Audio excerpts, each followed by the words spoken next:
Hello guys, আসসালামু আলাইকুম। সবাই কেমন আছো বন্ধুরা? আশা করি সবাই খুবই ভালো আছে। আমি আল্লাহর মধ্যে অনেক ভালো আছি। চলে এসেছি তোমাদের মাঝে আজকে রেসিপি নিয়ে। তো আজকে রেসিপিটা দুর্দান্ত হতে চলেছে বন্ধুরা। আজকে রেসিপিটা দেখে তোমরা বুঝতে পারবে কতটা মজার রেসিপি। তো মজার রেসিপিটা করার আগে আমি দেখো এখানে পেঁয়াজ আর কাঁচামরিচ আর একটু গোটা জিরে ভেজে নিয়েছি বন্ধুরা। আর কারণ গোটা জিরেটা দিলে এই তরকারির রেসিপিটা খুব মজা হয়, একটা ফ্লেভার আসে। সেটা তুমি ভাজি কিংবা তরকারি যে কোনো রেসিপিতে দিতে পারো। তো আমি দেখো ভেজে নিয়েছি পেঁয়াজ কাঁচামরিচটা, এখন তরকারিতে দিয়ে দিব।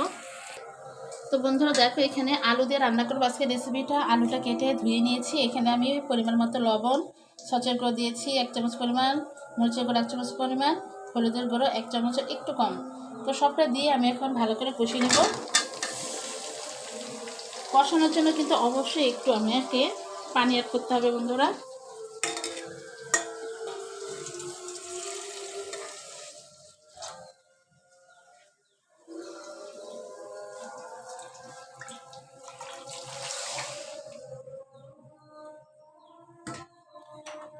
তো পানিটা দিয়ে দিয়েছি বন্ধুরা, এখন ভালো করে মিক্স করে নিব। তো আজকে যে রেসিপিটা রান্না করব সেটা হচ্ছে রুই মাছ দিয়ে বন্ধুরা। রুই মাছের বড় বড় যে পেটির মাছগুলো আছে সেই মাছগুলো দিয়ে আজকে এই রেসিপিটা হবে।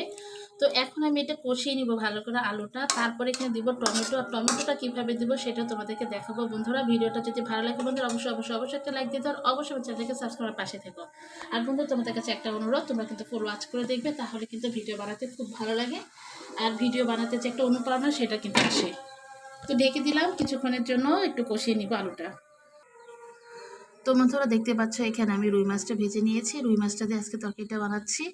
তো কিভাবে তরকারি, তো বন্ধুরা দেখো আলুটা কিন্তু কষিয়ে নিচ্ছি, তার ফাঁকে ফাঁকে দেখো আমি দিয়ে দিলাম টমেটো। তো টমেটো দিয়ে যে এই রেসিপিটা কতটা মজা হয় বন্ধুরা, না করে খেলে বুঝতেই পারবে না। তো দেখো আমি এখন একটু নেড়ে চেড়ে দিব যাতে একটু রসটা টমেটোর ভিতরে যায়।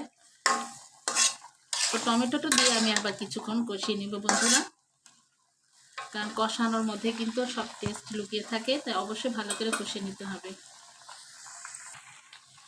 তো বন্ধুরা দেখো একটু নেড়ে চেড়ে দিচ্ছি আবার।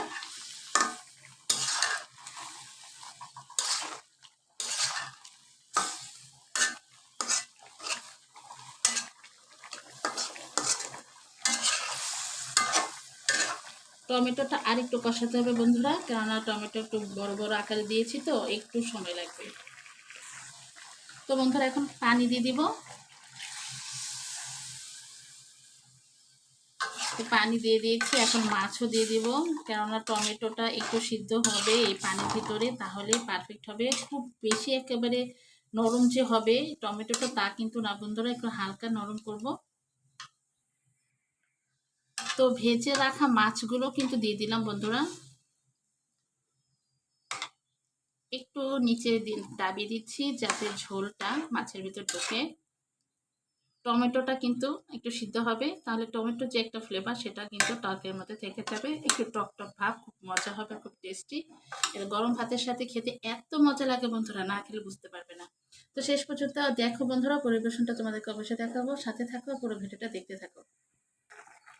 তো বন্ধুরা দেখো আমার রান্নাটা কিন্তু হয়ে গেছে। আমি মাছগুলো একটু উপরে নিয়ে নিব আর টমেটোগুলো একটু নিচে দিয়ে দিব। টমেটোগুলো কিন্তু হয়ে গেছে পারফেক্টভাবে।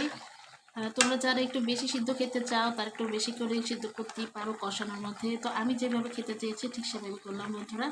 খুব বেশি সিদ্ধ করে ফেললে টমেটোটা গলে যায়, ভালো লাগে না, তাই হালকা একটু শক্ত অবস্থায় রেখে দিলাম। তো টমেটোগুলো একটু নিচের দিকে রাখলাম, মাছগুলো উপরে রাখলাম যাতে মাছগুলো দেখা যায়, আর মাছগুলো দেখতে গেলে তরকারিটা পারফেক্ট ভালো লাগবে। তো বন্ধুরা আজকে এই ছিল আমার রান্নার রেসিপিটা। তোমাদের কাছে কেমন লেগেছে অবশ্যই আমাকে কমেন্ট বক্সে লিখে জানাবে। আর যদি ভালো লাগে বন্ধুরা অবশ্যই একটা লাইক দিবে, আর অবশ্যই আমার চ্যানেলটাকে সাবস্ক্রাইব করে পাশে থাকবে। তো বন্ধুরা আজকের মতো এতটুকুই ছিল। সবাই খুবই ভালো থাকবে। আল্লাহ হাফেজ।